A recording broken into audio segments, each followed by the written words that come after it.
Hey everybody, happy Friday. All right, so today's subject is about this lifestyle. And for some people, it isn't a lifestyle, it isn't a choice, but we'll get to that. This wasn't what I planned on talking about this week, but I've had some experiences this time around in San Francisco, and I've had them before in San Francisco. But this morning I had a pretty rude awakening. I was actually already awake, but still, it was a bummer. Be laying there in the okay, I'm waking up kind of mode, and a guy walking by is yelling at my truck as he walks by me. What the fuck, dude? Camping in front of my house? God damn it, get a life!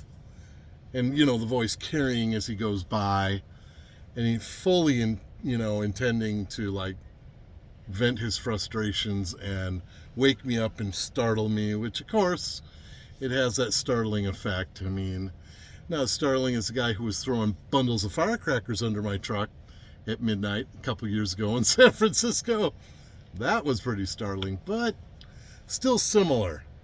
It's shocking, upsetting, makes you angry for a second, and then I kind of feel bad for the guy living in his head, with that kind of rage to someone he doesn't even know anything about.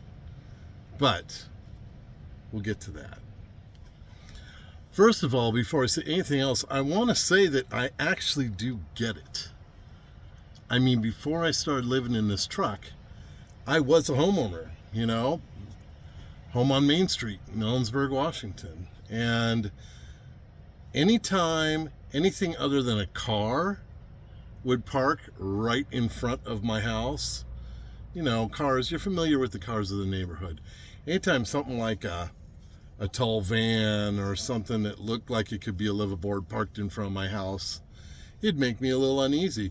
Even though I had lived in a full-size van for 5 years in the early 90s, getting my career off the ground, there is a stigma attached with people living in their vehicles.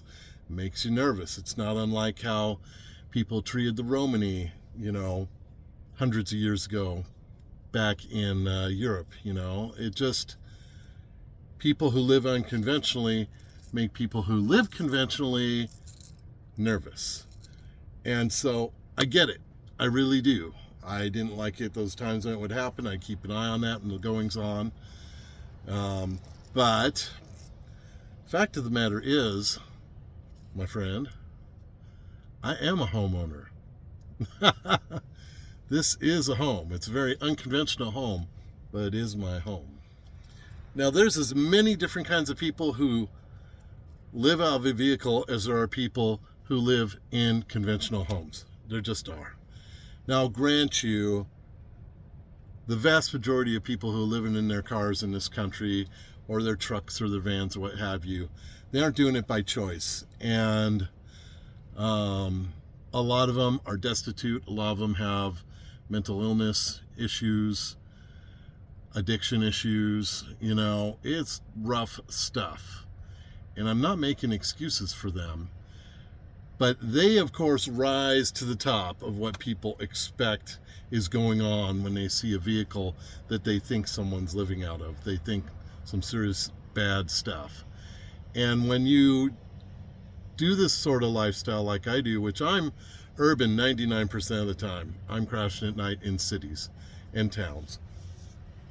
If you're in a vehicle like mine that has no stealth, that gets the kind of attention it does, I've got my website right on the side. And a lot of times people have looked it up and come out and come over and talk to me and said, wow, that's really cool what you're doing. So I have a unique experience, being that I'm in an extremely vintage vehicle, and it's a philanthropy, like traveling philanthropy. So I know I don't generally have the same experience as 99% of your van dweller types. But that being said, there's still those who don't even look into that and who just assume I'm up to no good. And the interesting thing is the neighborhoods where I've frequented Well, let me back up. I'll get to my rules that I go by as far as where I park at night, because there are rules in my world. So here are any spot I find in an urban area, whether it be a town I'm rolling through, a medium-sized city, a metropolis, it doesn't matter. These are hard and fast rules for how I find a spot. Number one rule, absolutely, and I've never broken it, is I never park on the street directly in front of somebody's house. Never. Never. That just for me, and I think it goes back to when I was a homeowner, and it would make me nervous if people did that. So that's a hard and fast rule. So anytime, and I'm always parked on the streets if I'm in a city, or urban anything, I always make sure that the side of the street I'm parked on has some kind of infrastructure. It may be a park, it may be a rec center, it may be a church, it could be street parking along some kind of infrastructure complex, like water treatment or a substation or something. I never park right in front of somebody's house on the street. So like in the case of this morning when that guy was saying camping in front of my house, well, I wasn't. I was parked across the street, and it was a pretty wide street, on the side of the street that's just an embankment that goes off towards the ocean.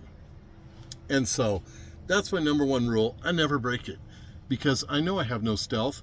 My truck is big, it takes up space, although it's more of a personality is big thing, because I literally have the footprint of a Chevy Suburban. So it's not a huge truck, but visually it's big to people. Let's see, number two rule, I show up usually at sunset at the earliest, if not after sunset. And I park, I drop my curtains, I keep quiet, I'm not rocking the house, I'm not cranking up the tunes, and I leave in the morning. It's extremely rare that I don't just leave at like 7 or 8 in the morning and roll on. Every now and then I'll park overnight somewhere where I know I'm welcome, in a particular neighborhood, where I know I'm going to pick up a bus to go downtown for a few hours first thing in the morning, and then I catch a bus back, and then I leave. So I never leave the truck there for more than the night, typically, unless I'm broken down. That's happened a couple times. And when that's happened, I've always talked to the people around and let them know, hey, here's what's going on. Let's see, what's the other big rule? Oh yeah, I never leave a mess. I never throw anything out of the rig. Absolutely clean as a whistle. As a matter of fact, crazy, this morning, like when I get up, before I even leave, I walk around the truck and take a look and make sure everything's cool.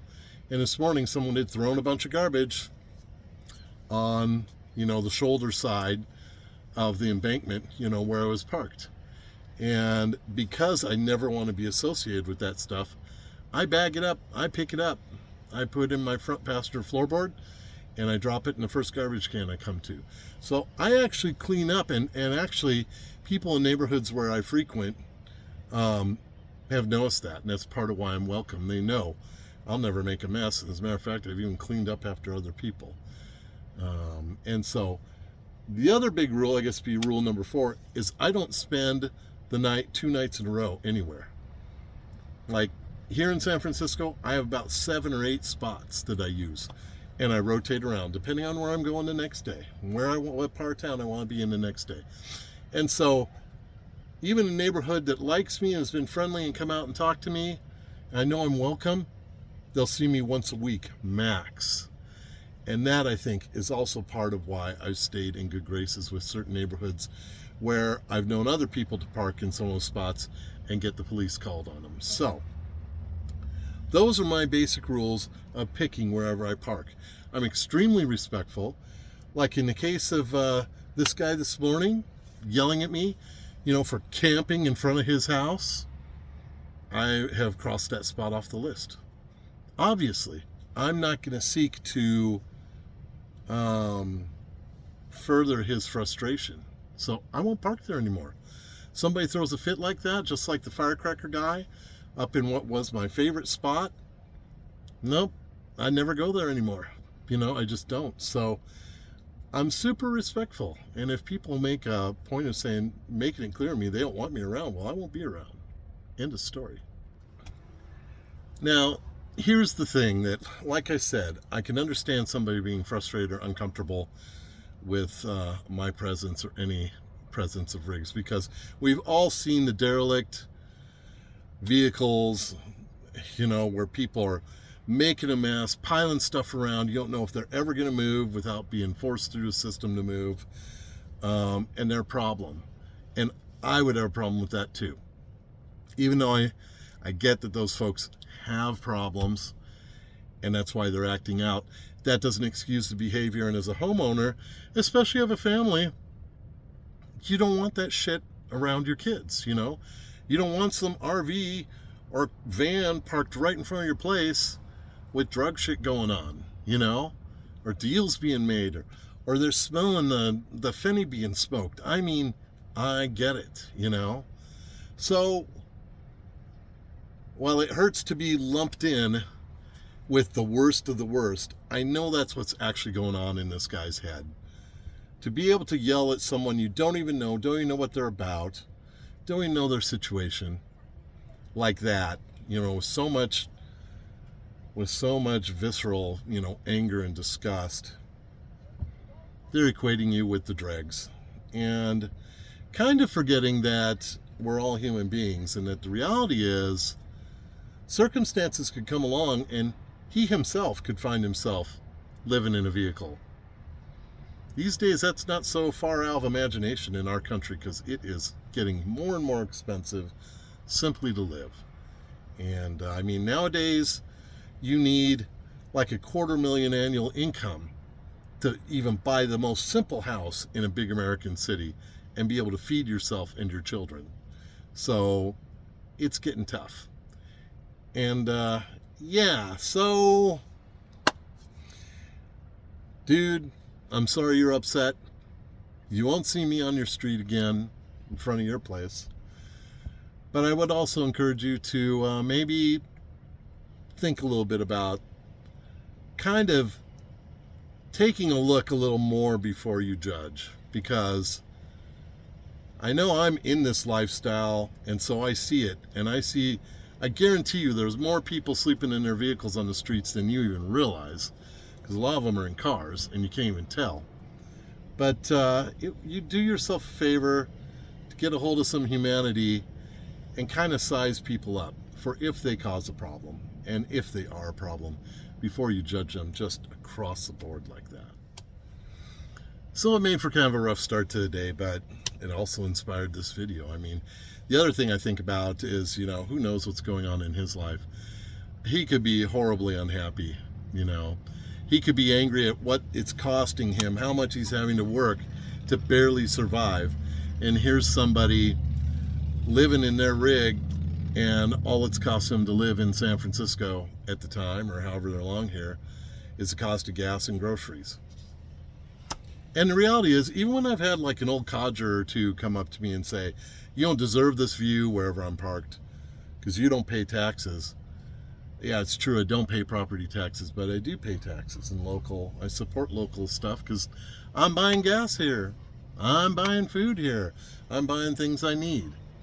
I'm not a drain on society, so it's tough to get equated with that.